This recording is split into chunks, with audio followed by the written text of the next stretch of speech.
Hi, good evening, everyone, and welcome to our COVID-19 Community Town Hall for the Upper Peninsula. Our COVID-19 Community Town Hall is presented by UP Health System Portage. I'm Steve Elmer. I'm a member of the Health Research Institute here at Michigan Tech University, and I'll be joined shortly by my colleague and co-host, Dr. Kelly Kam. We'd like to welcome all of our viewers watching tonight on Zoom, all of our listeners out there on 97.7 The Wolf, and all the folks joining us on social media as tonight for the first time. We are streaming live to Facebook, so it's great to have you with us for our virtual town hall. It's important to recognize our sponsors for tonight, which include UP Health System Portage, the Upper Peninsula Power Company, the MTech Smart Zone, and Aspirus. We also welcome in a new sponsor this week, the Physiological Society, which is a health-focused professional science organization. We really appreciate the support of all of our sponsors. The Town Hall Series is organized by the Health Research Institute, along with additional support from the Center for Educational Outreach. It's important to note that the mission of the Health Research Institute is to support health-focused training and education for our students, health-focused research for our scientists, engineers, and our faculty here at Michigan Tech, and to support health-focused community engagement. The town hall tonight is the 6th in a series of 12 that we're having. Again, we're on Zoom and on the radio every Thursday evening from 7 to 8 p.m. The goal of our series is to increase awareness about COVID-19 and how it impacts your health, the health of your family, your friends, your neighbors, and your community. Tonight's topic will focus on the importance of staying physically active during the COVID-19 pandemic, and we have a great lineup of speakers tonight. If you happen to miss any of our previous town halls, you can go to our website and download the recorded version. We've had several topics ranging from the role of public health in protecting the community. We've talked about emergency procedures and protocols that our local healthcare systems have in place. We've even learned about virus transmission, testing, contact tracing, and vaccine development. Our website's at the bottom of the screen, and for those listening, you can go to mtu.edu/health-research to learn more. Next, I want to bring in my colleague and my co-host, Dr. Kelly Kam. Dr. Kam's an epidemiologist here. She's been heavily involved with the contact tracing on our campus, and we've been working together over the past several weeks. So Kelly, it's great to have you with us tonight, and can you give us a preview of what's coming up? And also, I know we have some breaking news to share with the community as well.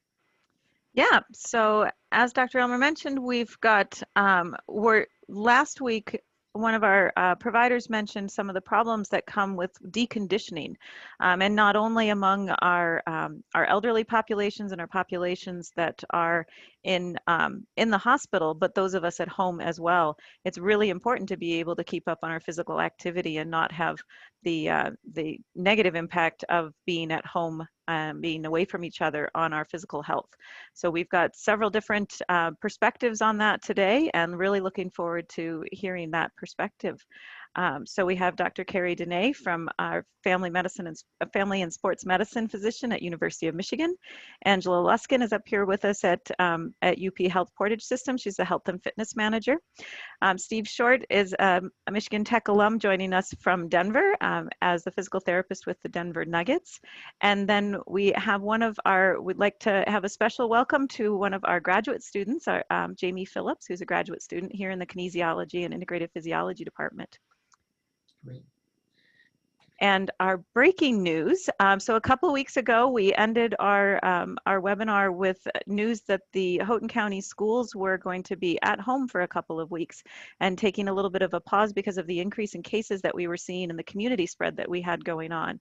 And so we are on the other end of that now, and we have confirmed that Houghton County schools are resuming in-person instruction. So our K-12 schools are resuming in-person instruction on Monday.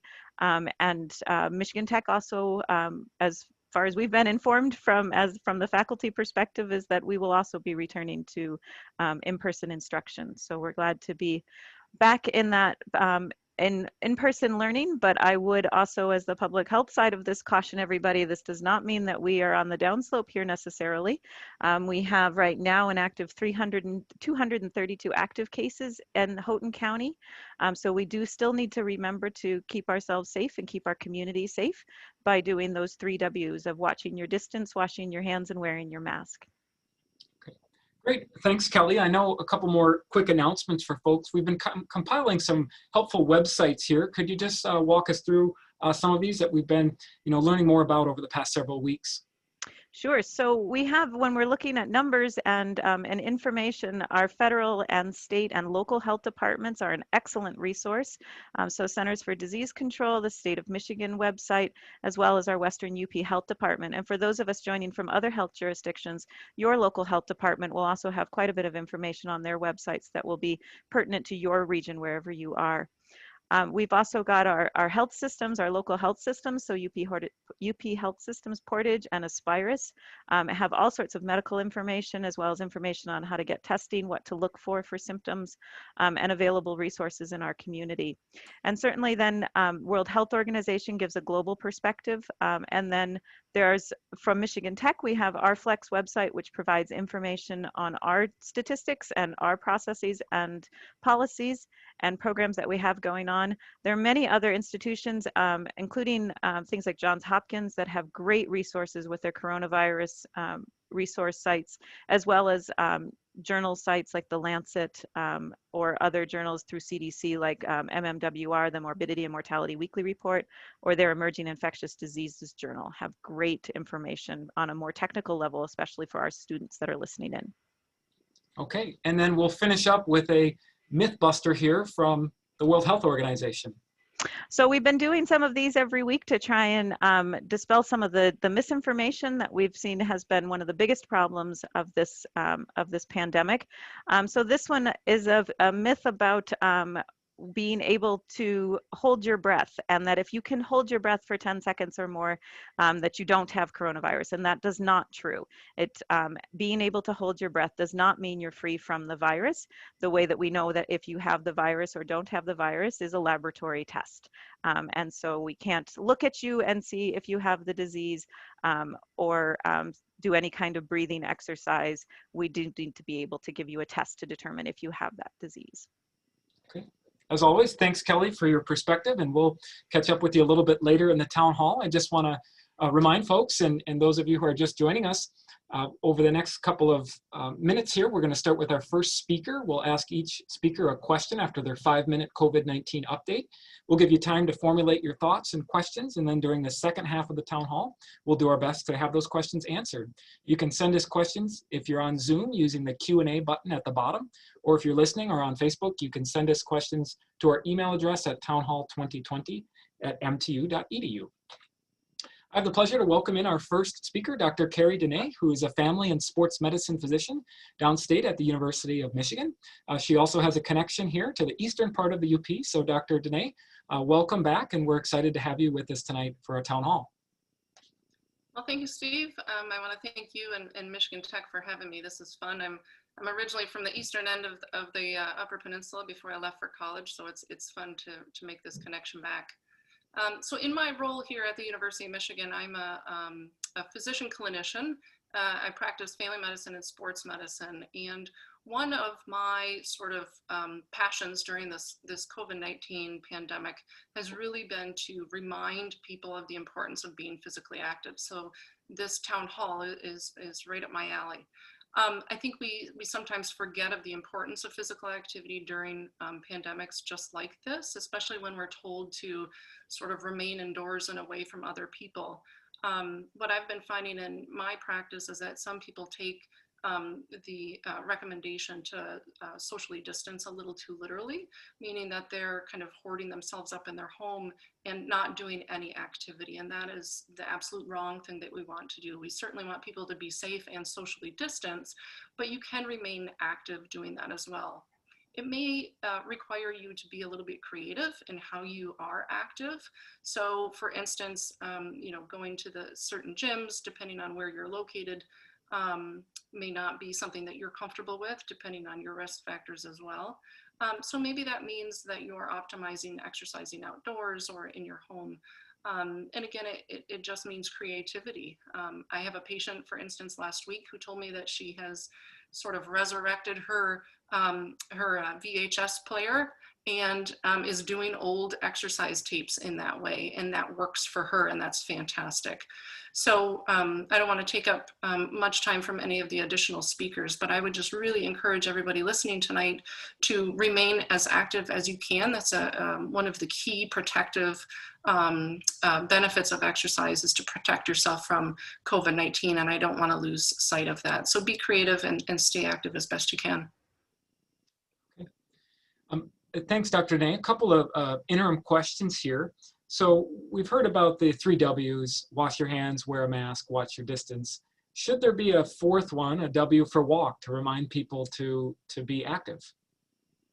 Yeah, I have to say that we don't use the 3 W's too often, at least not in this area. I haven't heard that too much, but I might steal that, Kelly, and spread that a little bit and add the walking part. Steve, I love that. You know, I think one of the nice things that I've seen, at least in our neighborhood, is more people have been outside walking, especially as families are riding their bikes and doing those sorts of things.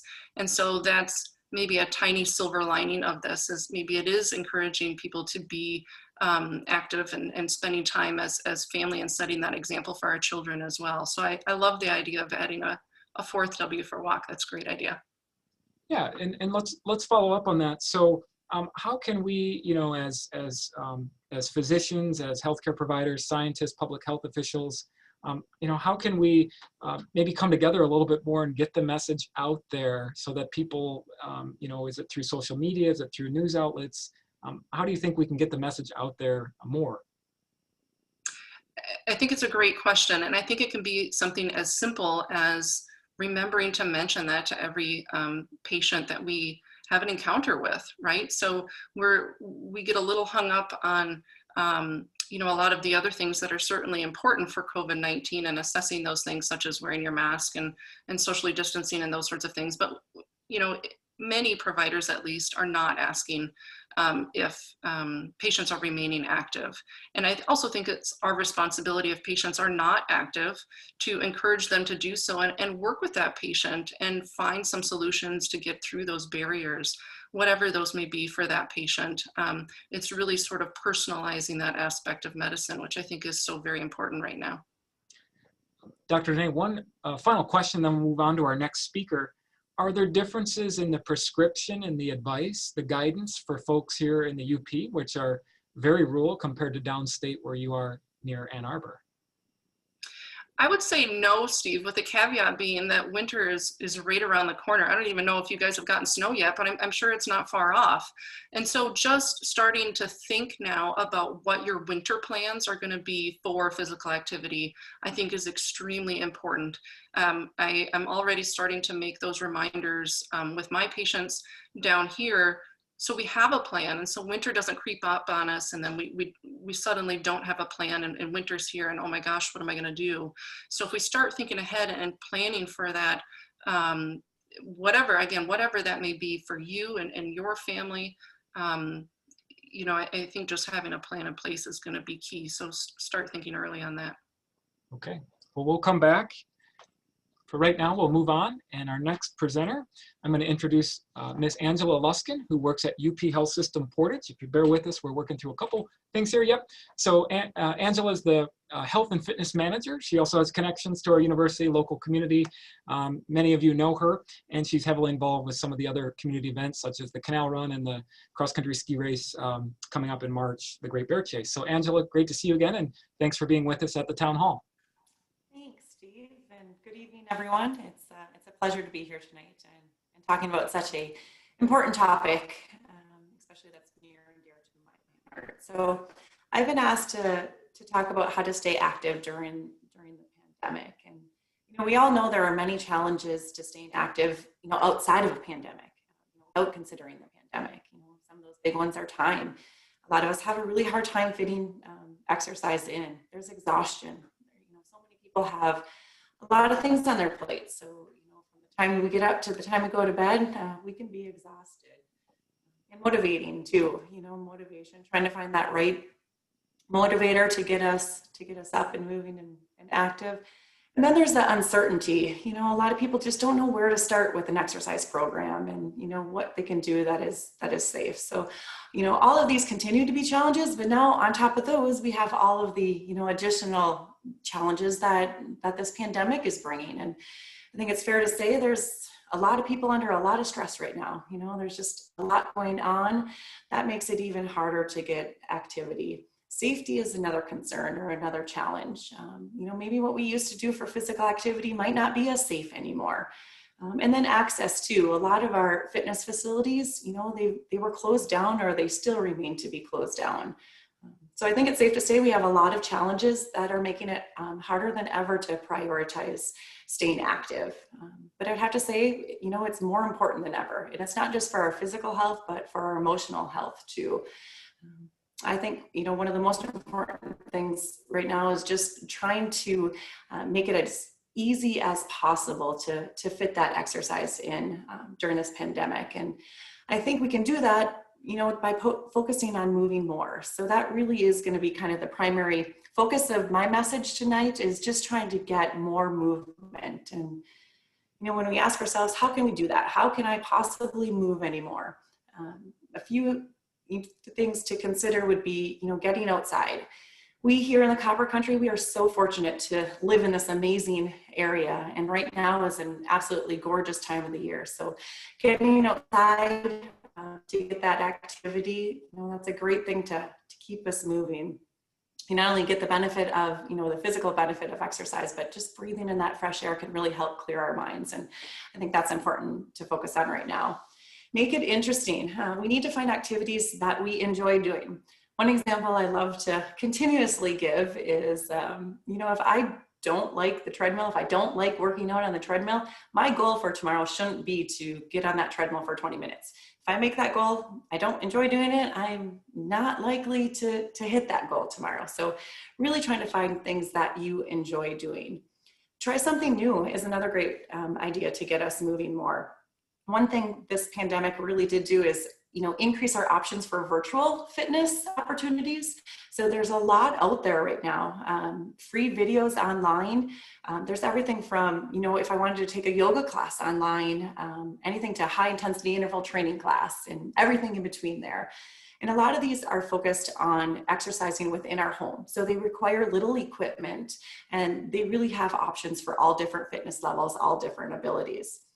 If you have a smartphone, there's a ton of different apps that we can, you know, focus on fitness. Just a few to mention: Pair Personal Fitness Coach. There's a Fitbit Personal Coach, Workout Trainer. I recently came across one called 7, which is for those that have, you know, the time constraints going on. It's 7 minutes of physical activity a day, 7 days a week for 7 months. So I thought that was kind of a neat one to come across. A lot of these are free, but some of them do have subscriptions too. So make sure you kind of watch out for that when you start clicking away on our phones. Another thing to help us move more is, you know, making exercise a family activity. It's not just us adults that need that physical activity. It's our whole family. It's us kiddos too. You know, setting a good example and being a great role model, I think, is an important thing to focus on. And we can do that just by making it fun. Let's, you know, get out and play with our kids, get on the floor and, you know, tumble around, have some fun there, get out and explore. And it doesn't have to be elaborate. You know, I don't have to get in my vehicle and drive somewhere to get my movement in for the day. It can be as simple as walking a couple laps around my house, you know, making that goal of, I'm going to walk around my house 5 times today, and take the kids with you, take the family with you. Another thing I wanted to focus on is our local fitness facilities. And I want to touch just briefly about the Portage Fitness Center. That is my place of work, so I am familiar with you know, what's happening there. For those that are comfortable working out indoors, you know, in a gym or in a group exercise class, the fitness facility at Portage is open. And we also have virtual options for those that want to do personal training or group classes in their home. We have a lot of safety measures in place right now. That 6 feet of social distancing is seen throughout the facility. You have to mask upon entry. We have strict cleaning protocols. All of our fitness members enter in the back of the building. So, you know, just, you know, things that we're doing right now. And there are other facilities, fitness facilities open within our community. So some of those are Snap Fitness M-Body Studio is open, CrossFit Hacapolita. Michigan Tech is open to students, staff, and faculty. And another option, if you're in our area, is the Copper Country Mall. So for those that maybe don't enjoy being outside, the Copper Country Mall gives us a nice option of mall walking indoors. So you do have options in our community if you feel comfortable working out indoors. I think the most important thing on that note would just be to research before you go, make sure that they have safety protocols in place that are going to keep you safe during this pandemic. Another thing I wanted to touch on tonight is just, we get a lot of questions or, how much exercise or activity should I be doing a day? And I think an easy goal to remember would be to focus on getting 30 minutes of activity as many days of the week as we can. And it doesn't all have to be at once. That can be 10 minutes here or 10 minutes there. That accumulation really, really makes a difference. So focusing on 30 minutes is a great goal to start with. So tonight, I guess I would put it out there to you guys. Make a plan to move more and get started. Find what works for you. Is it a gym? Is it a class? Is it something virtual? Is it going for a walk? Is it raking? That season is, I think, here, at least for a little bit, hopefully for a while before that snow comes. But what works for you, schedule it in your day and accomplish it. And as I wrap up here, the last thing I want to say, exercise is very important. We know that, but I think it's also really important right now, you guys, to be kind to ourselves. So, if we didn't hit that movement goal, if we didn't get our exercise in today, it is okay. Don't be too hard on yourselves. We all have so much going on. There's so much happening in our world right now. So tomorrow is a new day. Again, figure out what that activity is going to be, schedule it, and make it happen. Thanks, Angela. Question for you. Highlighted many examples to move more. Are there concerns that we're also sitting too much during the pandemic with Zoom and Skype and WebEx and virtual learning and things like that? Is there a push to work on that as well? You bet. It would be interesting right now just to see how much screen time we are all having. Take into consideration ourselves as adults that are, like you said, Zoom meetings, but then our kids too, how much screen time we're all getting is probably well above what our limit should be. A good idea for that, get up. If we've been sitting at our desk Zooming for the last hour, it is time to get up and move around. And again, it doesn't have to be outside or anything elaborate, but just get up and get some steps in. Is there a general rule of thumb, Angela, if you're sitting for so many hours? You mentioned that hour, but I'm thinking of folks, if they live in the eastern part of the UP, they're watching the Detroit Lions. If they're in the western part, maybe the Green Bay Packers. But what do you say for that when it's going to be sitting for a while on top of all the other sitting that you're doing? Absolutely. So what I love about, I know for instance, Fitbit, after you haven't been moving for so long or you haven't taken so many steps within that hour, it sends you that signal and vibrates and makes you get up.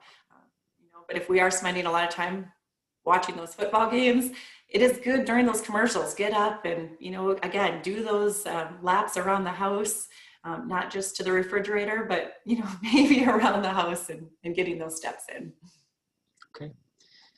Thanks, Angela. We'll continue to move on. Just a couple of quick announcements here. If you are just joining us on Zoom or on the radio or on Facebook Live, our COVID-19 Town Hall tonight is focused on staying physically active during the pandemic.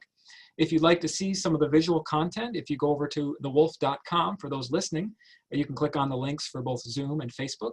And I also want to highlight our presenting sponsor, which is UP Health System Portage.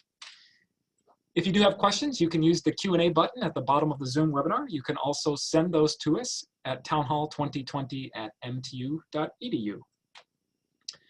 Our next speaker tonight, we welcome in Steve Short. Steve also has connections to the local area. Many of you know him. He is a physical therapist. He works for the Denver Nuggets. Steve is going to provide some perspective working with elite athletes and also living and spending time, quite a bit of time, Steve, right, in the NBA bubble. So Steve, it's great to see you again. It's been a few years and welcome to our town hall. Thank you guys so much for having me. It's great to be speaking with everybody back home. And I hope you guys are able to soak in some of that beautiful fall weather for me. I know I miss it greatly, and just take care of one another out there. So like I said, I'm very grateful to be here. And I really just want to share my experiences, not only in the NBA bubble, but just working with physical activity in the time of COVID-19. You know, I was there March 11th in Dallas when the entire NBA shut down. And I learned a lot of lessons from that moment in time that enabled our athletes to still stay active when we were in our NBA hiatus, to be able to maintain their training capacity, go down to the NBA bubble and perform well. So with that being said, I'd like to share just a couple of quick pointers right from the early get-go. You know, back in January and back in February, everybody in the NBA and my colleagues, we were researching the virus and we were trying to prepare. And what we learned was that preparation was essential, because the disease does not discriminate. Young, old, everybody can catch this virus. And the better prepared you are to have an action plan, and better yet, to reduce the risk of catching that virus, the more successful you're going to be in the present and also into the future. And that's what we learned, because we were preparing to play games without fans. And once Rudy Gobert tested positive and the entire league shut down, we already had advanced contingency plans in place of what we were going to do. And as we learned that the season wasn't going to come back, that preparation also entailed how we were going to keep our athletes physically active. And not only that, but how were we going to keep them safe? And the best way we could keep our athletes safe, and not only our athletes, but everybody within our organization and the NBA family and our Denver family, is that we followed the precautions, the 4 W's, if you will. We made sure that everybody within our organization had masks and that they were wearing them. And not only were they wearing them, but they were wearing them properly, especially when they weren't able to distance and when they were indoors and when they were around other folks, making sure that it had good points of contact and it was covering their nose. We made sure that if we were doing physical activity, we were doing it socially distanced. We were doing that isolated either in our room or outdoors. And then we were having proper hygiene protocols while we were exercising or when we were finished. So that meant washing our hands, washing our clothes, and being very sanitary with either the equipment that we supplied or the equipment that was in our facilities once we were there. Now, once we got down to the bubble, it started to get really easy to be complacent and get this false sense of security, because we were getting tested so often and everybody was being very compliant with their hand hygiene and their mask wearing. But as we saw with all the cases in either our local communities or the state that was surrounding us, anybody can get this at any given time. And all it takes is one. And if we're not being good teammates with one another, we're not going to be able to do all the things that we love to do. As you're seeing some of the trials and tribulations that are going on with the NFL and games are being rescheduled, if we're not all on the same page and looking out for one another and following these easy precautions, it can make our lives a great challenge. And so what I've learned and what I've seen in action, you know, our team did a fantastic job of following the protocols that everybody put in place. We worked hard, we provided reminders, and that allowed us to have a successful playoff run. Not only that allowed us, but some great individual efforts and team efforts by the team and the coaching staff, but everybody was in it together. Everybody had a united front, and we knew that, you know, these are strange times for everybody, but the fact that we were all being teammates and looking out for one another enabled us to be active. So those are the big time lessons that I learned from these past, you know, say 6 months. Now, how do we apply that to staying active? These are the things that we were telling our athletes, right? And it's exactly what Carrie and Angela were saying. We have to be creative with our exercise routines, right? We're not going to have the normal access that we have. We're not going to have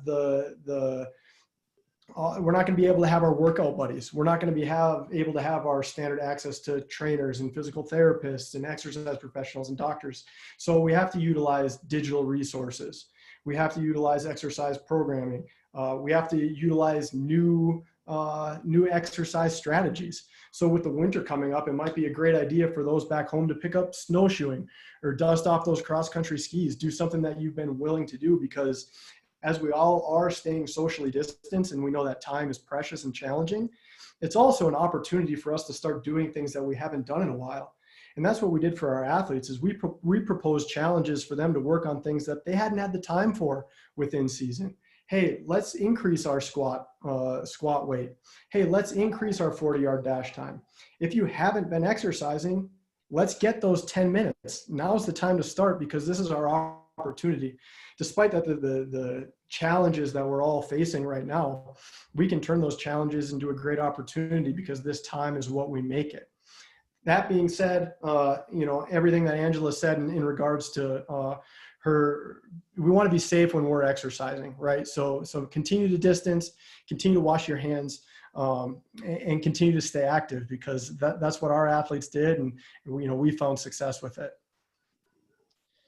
Steve, first question for you here. Can you tell us a little bit about the protocol after an athlete or somebody tests positive? I know there's a lot of questions here about how quickly somebody can start to resume activity afterwards. What was the protocol like in the bubble? Can you elaborate and provide some insight on that? Yeah, so some of that information is a little bit delicate, but I would reference, either some of the resources that JAMA or the British Journal of Sports Medicine have shared. And generally, first thing is first, if you've tested positive, you want to quarantine, right? You want those symptoms to subside, or if you haven't had symptoms, you want to get beyond that. And maybe the physicians and epidemiologists can speak to this because this is a smidge bit out of my scope, but you want to get out of that incubation period. You want to get out of that danger zone and make sure that you're clear and absent of any symptoms. Now, anywhere from that if you're following different test or symptom-based strategies, whatever's recommended to you by your healthcare provider, around that 10 to 14 day mark, you can start looking at resuming some semblance of physical activity. Again, barring the absence of symptoms and that you're not putting others at risk. That physical activity is going to be light to moderate. It's going to be based on cardiovascular, and it's a gradual buildup since then. I know the British Journal of Sports Medicine has some nice stage protocols, and basically it's just like any other exercise program, right? You start with a little bit, you make sure that your symptoms didn't either come back or worsen, and then you just slowly and steadily add a little bit each and every day, add some wood to the wood pile, and keep staying active till you can get back training like you normally are and accomplish your goals. I want to bring in Dr. Dene here, as there's a question that came in about this concept of the myocarditis. We've heard that a little bit. Can you tell us what that is, and kind of following up on Steve's question with that, the risks for these athletes if they test positive and what happen, heaven forbid, to get this? Yeah, it's a good question, Steve. So myocarditis refers to inflammation of the heart tissue. The hard part about COVID-19 is we still obviously don't know what long-term effects this virus has on the body, including the heart. It appears that some athletes, and even non-athletes, of course, have symptoms and findings consistent with myocarditis. Some of those individuals have symptoms, and some of those individuals actually do not. The hard part is in regards to individuals who are exercising at really high intensity. So I'm a team physician for one of our universities down here, and also with US Figure Skating. So I totally hear what Steve is saying, that we're sort of in the same boat with these individuals who are wanting to hit those sort of peak intensity exercise levels. And those are the individuals that we worry about the most. And so it's a little point of controversy right now in terms of the exact process we should be going through for those types of individuals. There's, depending on what sort of guideline you look at right now that are just sort of coming out, there are some recommendations to do additional screening measures and testing measures. But there are additional guidelines that will be coming out soon too, so will hopefully give us a little bit more additional guidance. But yes, this virus essentially causes inflammation throughout the body, and the heart, unfortunately, is included in that. Okay, we'll stay tuned for more information. One more question for Steve. You know, this concept of the bubble, the NHL, hockey, I even know across seas, the Tour de France use something to a little bit different scale, but can those concepts and that model be applied to high schools, to collegiate sports? Can you comment on, you mentioned some of the lessons learned, but that actual bubble model, I guess? Yeah, absolutely. So obviously we're privileged to have resources that your local high school may not have. And so whether it be testing capacity or facilities or the ability to travel, those are things that our leagues had privilege to and allowed us to have a safe environment. Now, that being said, I think the idea of a bubble is just making sure that you have a group of people that are absent of the virus.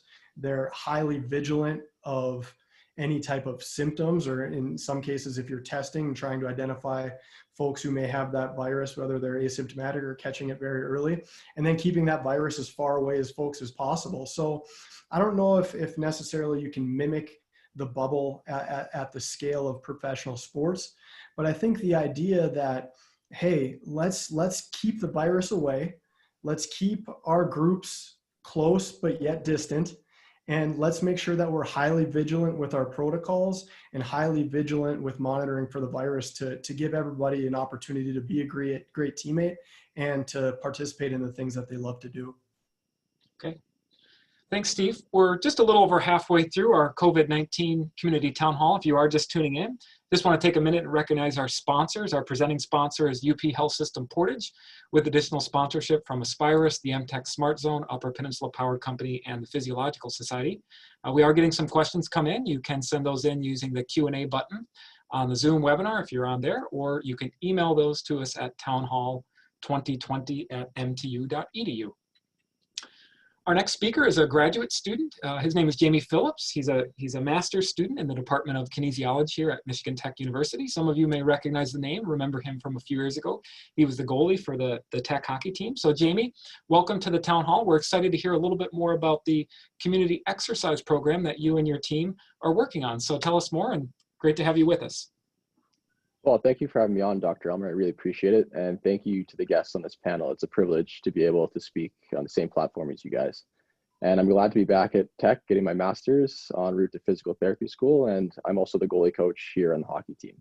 So as we've heard throughout the session, exercise is a form of medicine, and it's incredibly important in our daily lives. Now, prior to the pandemic, only 1 in 4 adults was getting the recommended daily amount of exercise. And that number is even smaller in rural communities like our own in the UP. Now, with the COVID pandemic, physical activity levels have plummeted, and the amount of time that we've spent sitting has significantly increased. And the less physically active someone is, the more they put themselves at risk of preventable lifestyle diseases. This is especially worrying in our community and for the elders in our community, as they're highest at risk to COVID-19, and many are already limited in their ability to exercise. So in order to address this exercise issue, a project was created through our advanced exercise physiology class called Up and Moving. And the Up and Moving team consists of 7 graduate students and 1 PhD student with backgrounds in exercise science and biology. The team has experience in college athletic coaching, nursing, EMT, and community wellness programs. We've come together to create a website that offers up-to-date information, news, resources, and research surrounding exercise, COVID-19, and the community.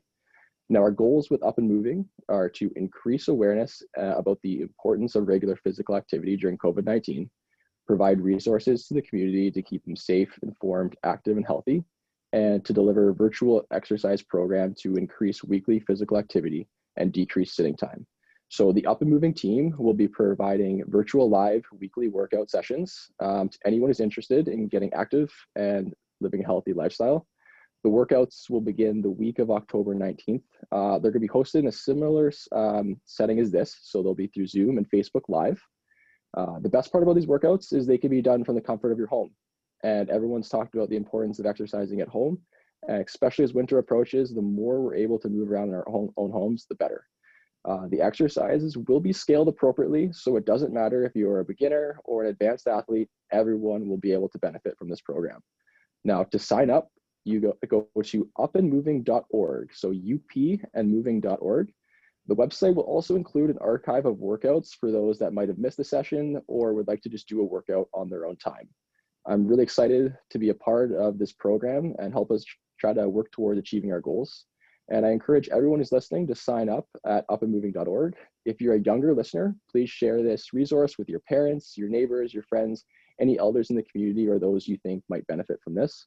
We're a strong and proud community here in Houghton in the UP, and it's important that we encourage each other to be as healthy as possible during this pandemic and moving forward. Thanks, Jamie. It sounds like a great website and a fantastic program for the community. So I want to commend you and your team for putting this together, and we'll be interested to see how things go in the next couple of weeks.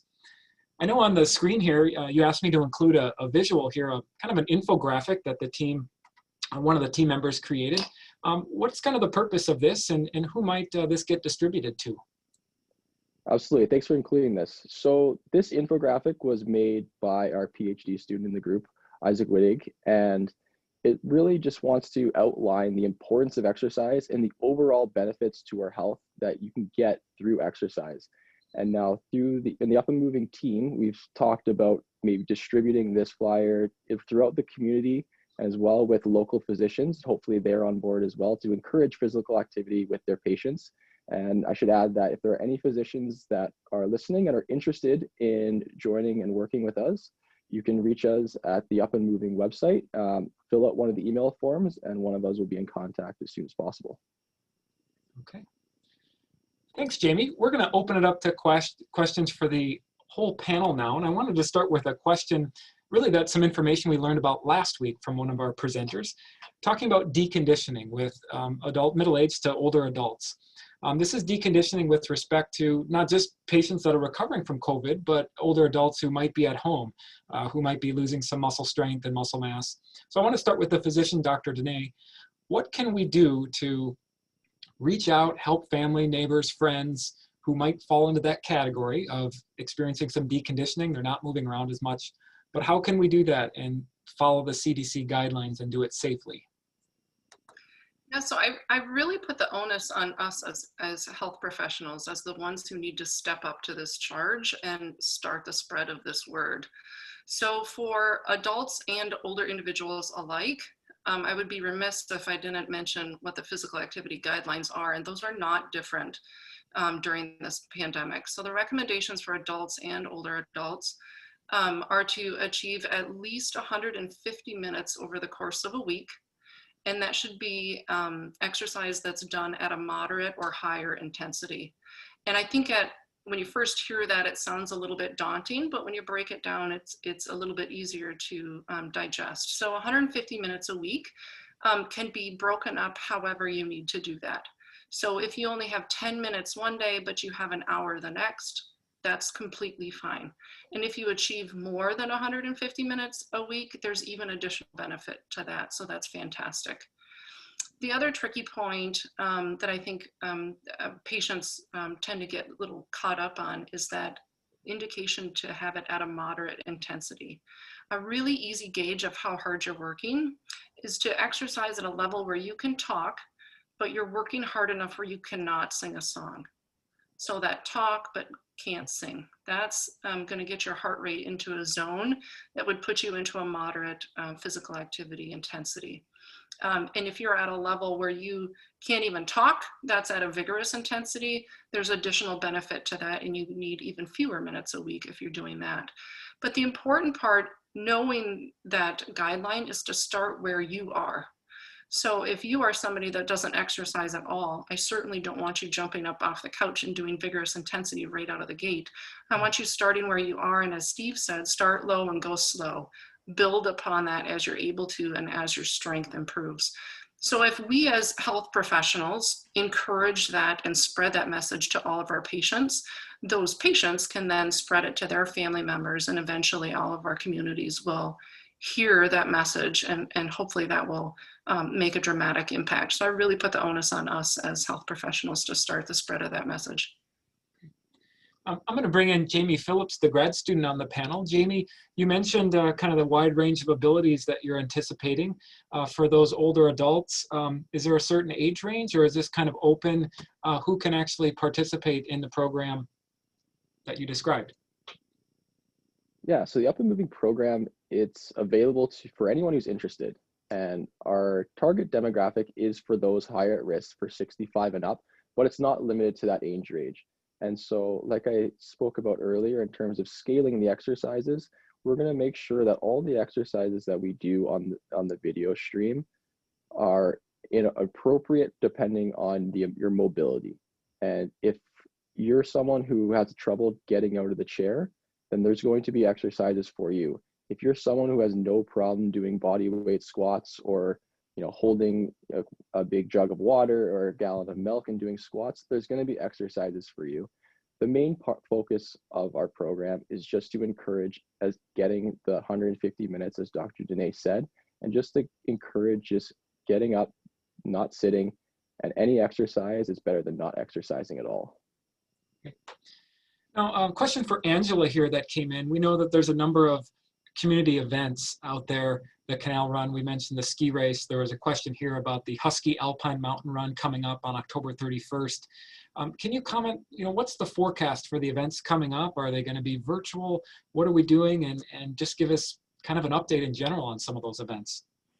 That, yeah. So the one part of my job, like the community health side of things, where I get to plan a really fun events for our community, it's definitely looked a lot different this year. Like you mentioned, the Canal Run, that event went virtual. We did end up canceling the Sisu Shuffle. The next one that we would be hosting from the Portage perspective would be the Turkey Trot. So that's Thanksgiving morning.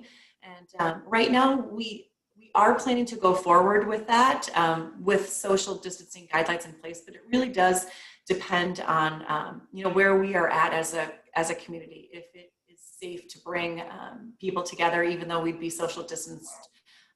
So we're looking at that. We plan to get information out as that date gets closer.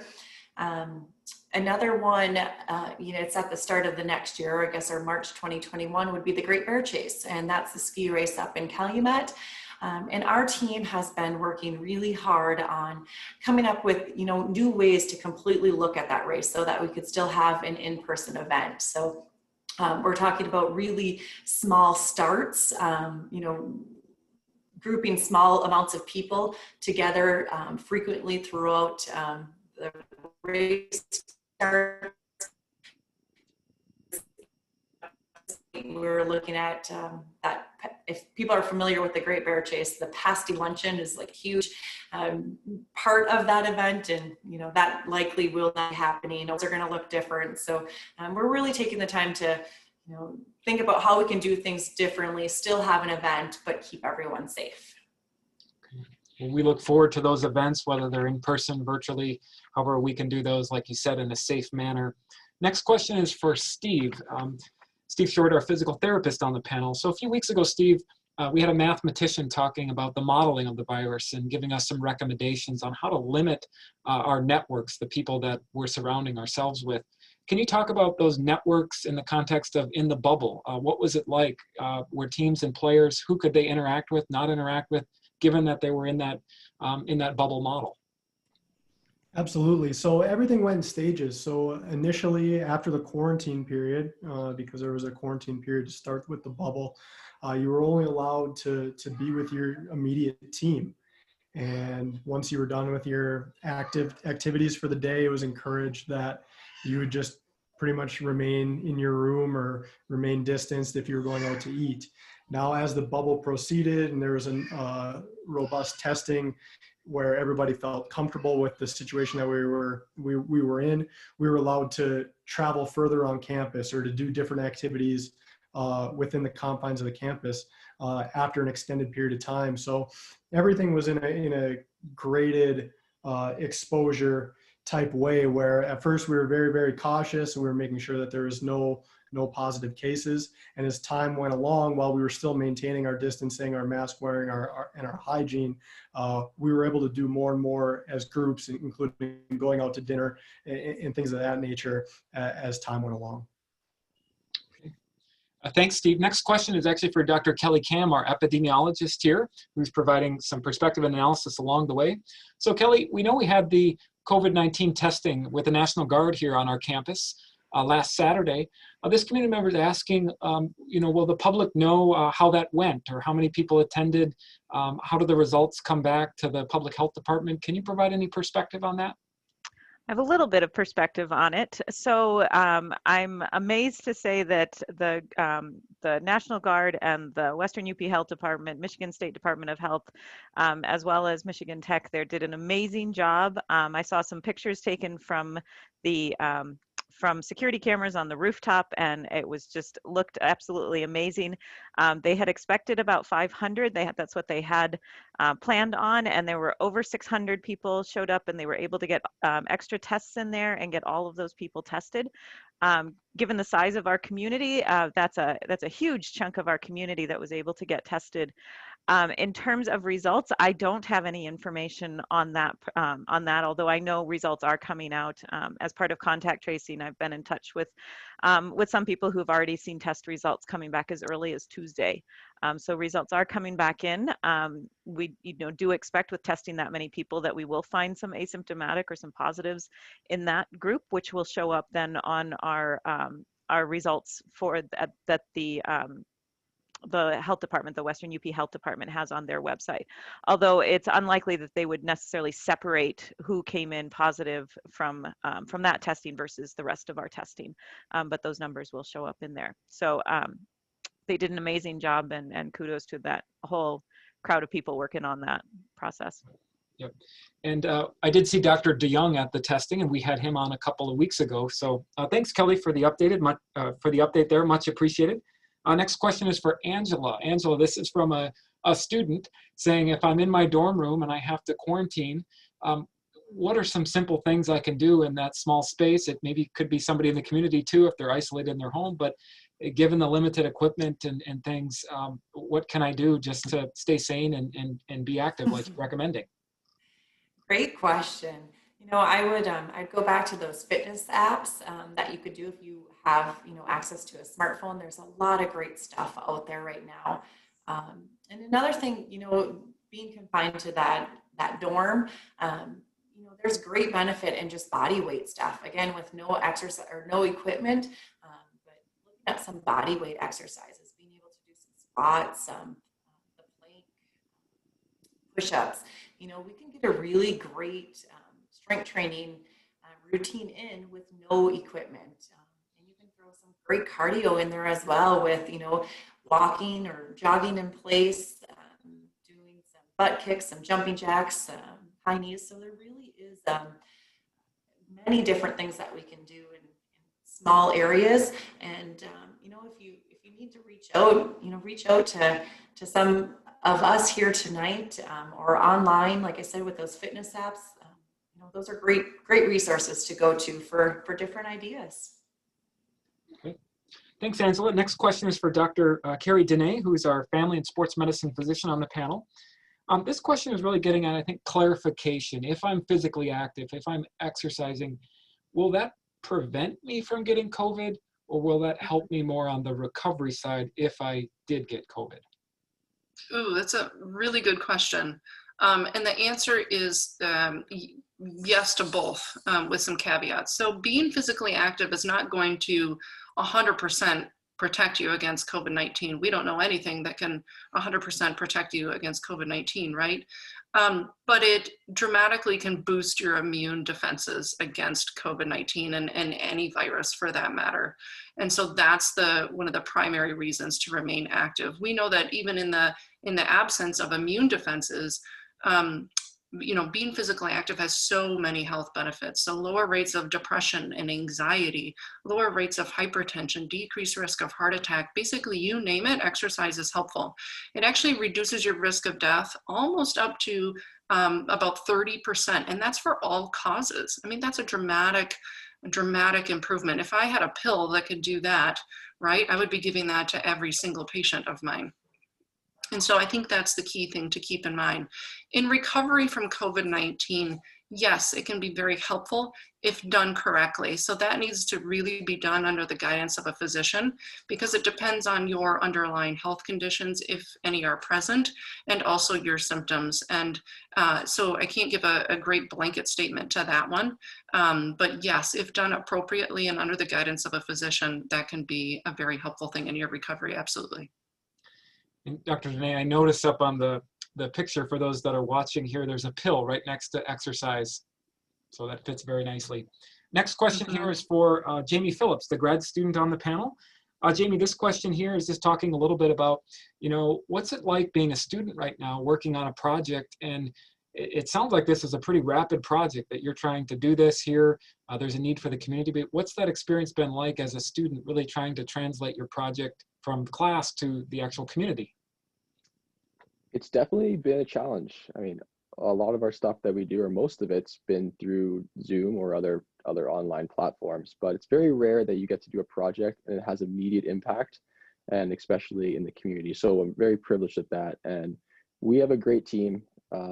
All the students are awesome and positive, and we've been working around the clock to get the website up and running. We have a survey to understand the workouts and the needs of the community, and to be able to deliver this in as streamlined a way as possible. And it's been fun, it's been challenging, and I'm really, really excited to get this going on the 19th. Good. Thanks, Jamie. I'm just going to start with Steve here, and we're going to go through the entire panel. Just what's kind of the main misconception out there about COVID-19 from your perspective? We bring this up because last week we highlighted a report from the World Health Organization saying that all of us need to do a better job at making sure the correct information gets out. And if there is incorrect information, we need to make sure that that's not emphasized. So a misconception out there that you'd like people to know, kind of like Kelly showed, that those myth busters. So my myth buster is that the disease does not discriminate. We all can be affected by it in various ways. So it's important for us to be active and build our protective immune system that way. And it's important for us to be diligent and be proactive with our hand washing, our distancing, and listening to all the experts out there, because it can come in all shapes and sizes. It can come anywhere across the globe, in the smallest of cities and in the biggest of cities. So as long as we're all relying on each other and listening to the experts and the physicians, I think we're going to be coming out all right in the end. Okay. Dr. Dene, how about you? Yeah, so I have to echo Steve. That's definitely the number one thing, is that some people just feel, for whatever reason, that they are not going to get this virus, and they're not old enough, or they don't have a certain medical condition, or they're not around this group of people. And just like Steve said, it doesn't discriminate. The other thing I will just add, since I'm sort of copying Steve, I'll add that another misconception is that masks don't make a difference. And masks absolutely make a difference. We need to wear them consistently and the correct way. So those masks need to be covering your nose and your mouth. Please don't leave your nose hanging out of your mouth, or leave your nose hanging out of your mask. It needs to be worn appropriately, but if done so, they can be very effective in controlling this virus. Angela, how about you? Yeah, Dr. Elmer, I do have to just kind of expand more on what Dr. Dene and Steve had said as well too. I hear a lot out there that it's not going to affect me, but then I see it in real life. It's not going to affect me, and then it does, and it's sheer panic and concern. So I think just being that aware. This has been going on for a long time, and it's going to continue to go on for a long time. So just keeping that diligence up, right? With all the things that we're supposed to be doing is the most important thing. That masking, the social distancing, washing our hands, and just being aware. Continue to don't let our guard down. Yep. Great, and I want to bring in. I'll turn it back to Jamie Phillips, the grad student. Jamie, what you're learning? Biggest misconception. I just think the biggest misconception is that it is real, and we don't know what the long-term side effects are. So just because you're not in the highest at-risk category for COVID-19 doesn't mean you should throw caution to the wind. Follow the 4 R's, listen to the doctors that we have on this panel, and take it seriously. Thanks, Jamie. And then finally, Dr. Cam, our epidemiologist. Any closing comments or misconception or message you want to leave our audience with? So as someone who's helping out with the contact tracing, I think one of the misconceptions I've heard lately is that the students who are under quarantine, or any individual that's under quarantine, so these are not ill, they are people who have been exposed, but we're holding them under quarantine to make sure that they don't get the disease, or keep an eye out if they do, is the idea that they have to stay bundled up in their room. And they absolutely don't. They need to be able to get out for their safety, their mental health, their physical health, get out, but to do that safely. So get out and be away from other people, wearing your mask as you're out there, go for a walk, get out there and enjoy the weather, as has been mentioned, as well as be physically active while you're in that quarantine, because that physical activity is a huge benefit to you. Okay. I want to thank all of our presenters tonight. We really appreciate you joining us from downstate, from the Intermountain West right here on campus to the office right next to me where Jamie is. We really appreciate your insight, your expertise, and everything that you're doing for the community. A couple of final announcements as we wrap up here. I need to thank our sponsors really quickly: UP Health System Portage, the MTech Smart Zone, Upper Peninsula Power Company, Aspirus, and the Physiological Society. Just to give you a preview, next week, because we're at the halfway point, we have a rest week to recuperate, pause, and get ready for our October 22nd town hall. So we will see you in 2 weeks. We're going to shift gears slightly and talk about how COVID-19 is impacting our mental health. So I think this will be really good to build upon this. Remember, if you missed any part of tonight's town hall, you can go to our website at mtu.edu/health-research. Just remember to click on town hall. That'll pull up our recordings from tonight and the previous 5 weeks. Thank you to all the folks that are working behind the scenes to help us with the platform here. We couldn't do this without you. Lydia Lytle, Cody Kangas, Cassie Munoz, Grace Schmitz, Jody Lehman, and Kelly Christensen. We will see you in a couple of weeks. Thanks for tuning in and have a great rest of your evening.